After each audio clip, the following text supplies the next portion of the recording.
Speed. And there is Anna Fenninger, the winner in the Super G on Tuesday, added to her Olympic gold with a World Championship gold. And again, Fenninger will go 16th. We are at skier 12 right now as you look at 26-year-old Canadian Larissa Yurkiw, 28th in the Super G earlier in these championships.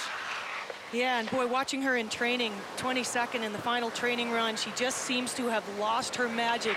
We talk about being ahead of the course. Larissa was behind it all the way.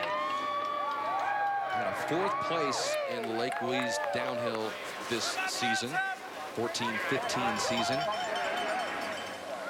And of course, the great thing about Larissa is that she's done this on her own. She's a 2-year battle back from a 2010 ACL. She was dropped from the team, had to raise her own money, $150,000 in order to train and travel the circuit, and she did it.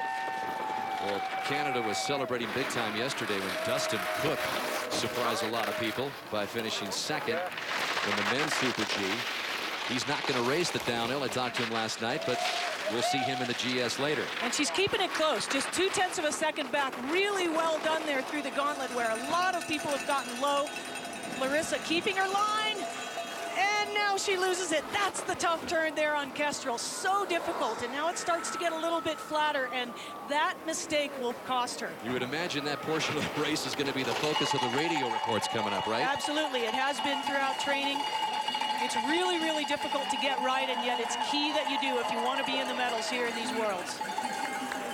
So even though Dustin Cook caught lightning in a bottle yesterday for Canada, Larissa Yurkiw is not going to be a part of this podium as she's 0.7 out, taking the final jump down. You see the time for the podium right now, which means the top three, 1:47.14. Yurkiw of Canada, 6th so far. Beautiful shot of the skis arcing through the snow. It's just the conditions are money today. There is Nicole Schmidhofer of Austria, as Austria has taken already the first 2 events of these